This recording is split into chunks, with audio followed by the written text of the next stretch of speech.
menjelaskan tentang alat optik, yaitu pemanfaatan alat optik dalam kehidupan sehari-hari.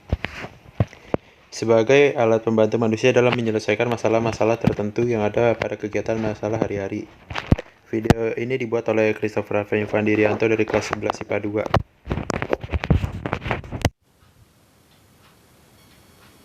2. Ya, lanjut. Alat optik. Alat optik adalah alat-alat yang salah satu atau lebih komponennya menggunakan benda optik.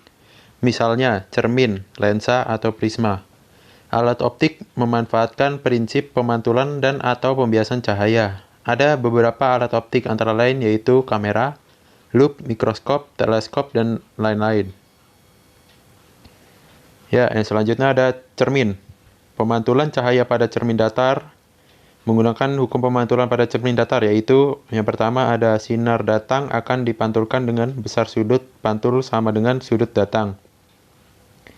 Yang kedua, sinar yang datang tegak lurus cermin akan dipantulkan tegak lurus cermin. Bayangan benda terbentuk dari perpanjangan sinar-sinar yang dipantulkan oleh cermin. Perpanjangan sinar-sinar ini bertemu di satu titik, seolah-olah di belakang cermin, namun sebenarnya di belakang cermin tidak ada bayangan. Bayangan seperti ini dinamakan dengan bayangan maya. Bayangan yang terbentuk pada cermin datar sifatnya yaitu sama besar, tegak, arah bayangan berkebalikan. Maya dan jarak bayangan ke cermin sama dengan jarak benda ke cermin. Ya, ini contoh gambarnya. Yang selanjutnya, itu ada pemantulan cahaya pada cermin cekung. Cermin cekung adalah cermin yang bentuknya melengkung seperti cermin cembung. Namun, melengkungnya ke dalam seperti kita melihat sepak bola yang dibelah dan dilihat dari bagian dalamnya. Cermin cekung bersifat mengumpulkan cahaya atau konvergen. Pada cermin cekung terdapat 3 sinar istimewa, yaitu yang pertama, sinar datang sejajar sumbu utama akan dipantulkan melalui titik fokus. Yang kedua, sinar datang melalui titik fokus akan dipantulkan sejajar sumbu utama. Yang ketiga, sinar datang melalui pusat kelengkungan akan dipantulkan kembali melalui titik pusat kelengkungan cermin. Ketiga sinar-sinar istimewa diperoleh dari penerapan hukum pemantulan. Ya, ini ada contoh gambar atau contoh dari pemantulan cahaya pada cermin cekung. Yang kedua ada lensa. Lensa merupakan benda bening yang dapat meneruskan cahaya pada kedua sisinya. Oleh karena itu, lensa memiliki 2 buah titik pusat dan 2 titik fokus. Berdasarkan bentuknya, lensa terdiri atas lensa cembung dan lensa cekung. Sifat-sifat cahaya pada lensa cembung dan lensa cekung berbeda. Pembiasan pada lensa cembung memiliki bentuk yang tipis pada kedua bagian ujungnya. Lensa cembung bersifat mengumpulkan cahaya atau konvergen. Lensa cembung sering juga disebut lensa positif. Yang selanjutnya ada pembiasan pada lensa cekung. Lensa cekung adalah benda bening yang mempunyai bentuk sedemikian rupa, sehingga ketebalan pada bagian tengahnya lebih kecil daripada bagian ujung-ujungnya. Lensa cekung sering juga disebut lensa negatif. Lensa cekung bersifat menyebarkan sinar atau divergen. Ini adalah contoh dari gambar pada pembiasan pada lensa cekung. Yang ketiga ada mata manusia. Mata sangatlah penting. Kita dapat melihat dunia yang indah ini dengan menggunakan mata.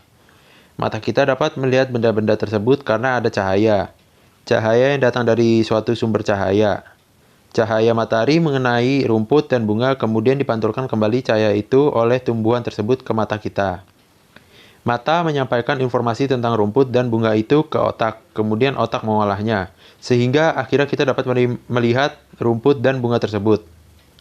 Nah, terus ada cermatilah bagian-bagian mata berikut.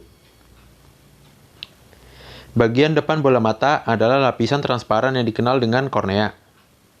Kornea adalah sebuah membran tipis yang memiliki indeks bias 1,38. Kornea ini memiliki 2 fungsi, yaitu melindungi mata dan membiaskan cahaya yang masuk ke mata. Setelah cahaya masuk melalui kornea, sebagian cahaya kemudian diteruskan melewati pupil. Pupil merupakan bagian hitam yang berada di tengah-tengah bola mata. Selanjutnya ada ukuran pupil. Ukuran pupil membuka dapat diatur dengan iris. Iris adalah bagian yang berwarna dari mata. Sebagian orang memiliki warna iris yang kebiru-biruan, tetapi kebanyakan di negara kita berwarna coklat atau coklat kehitaman. Iris merupakan sebuah sekat yang mampu membesarkan dan mengecilkan ukuran mata membuka. Di dalam cahaya terang, iris mengatur ukurannya untuk mengecilkan pupil, membuka dan membatasi jumlah cahaya yang masuk ke mata. Dan sebaliknya, di dalam cahaya yang suram atau gelap, iris mengatur ukurannya untuk memaksimalkan ukuran pupil membuka agar lebih banyak cahaya yang bisa masuk ke mata. Yang keempat ada mikroskop. Penggunaan lup untuk mengamati benda-benda kecil ada batasnya. Jika kita menggunakan lup yang berjarak fokus kecil untuk mendapatkan perbesaran yang lebih besar, bayangan yang diperoleh menjadi kabur akibat dari terjadinya cacat bayangan atau aberasi. Oleh karena itu, untuk memperoleh bayangan yang lebih besar dari benda yang sangat kecil seperti virus, diperlukan alat optik yang memiliki perbesaran sudut lebih besar lagi. Alat optik tersebut adalah mikroskop. Selanjutnya, ini adalah gambar mikroskop. Nah, di sini itu yang di bagian paling atas itu ada lensa okuler. Di tengahnya itu ada tubus okuler. Lalu di sini menggunakan revolver dengan mikroskop, lensa objektif. Ini ada meja benda yang tatakan hitam. Terus ada penjepit untuk menjepit kaca. Terus ada kondensor, diafragma, makrometer, penyangga, mikrometer, sumber cahaya untuk memantulkan cahaya. Lalu yang terakhir ada kaki mikroskop. Yang kelima ada teleskop atau teropong. Teleskop atau teropong adalah alat optik yang digunakan untuk melihat benda-benda yang sangat jauh agar tampak lebih dekat dan jelas. Berdasarkan bagian-bagian pembentuknya, teropong dibagi menjadi dua jenis, yaitu teropong bias dan teropong pantul. Teropong bias tersebut disebut demikian karena sebagai objektif digunakan lensa yang berfungsi membiaskan cahaya. Ada 4 macam teropong bias, yaitu teropong bintang, teropong bumi, teropong prisma, atau binokuler. Dan ada juga teropong panggung atau teropong Galileo. Teropong bias yang akan dibahas berikut ini hanya teropong sederhana yang terbuat dari sebuah lensa objektif dan sebuah lensa okuler, di mana keduanya merupakan lensa positif. Penyusunan kedua lensa pada teropong mirip dengan mikroskop, tetapi teropong didesain untuk melihat benda-benda besar dan jauh, seperti galaksi, bintang, dan planet. Sementara mikroskop digunakan untuk melihat benda-benda yang kecil dan dekat.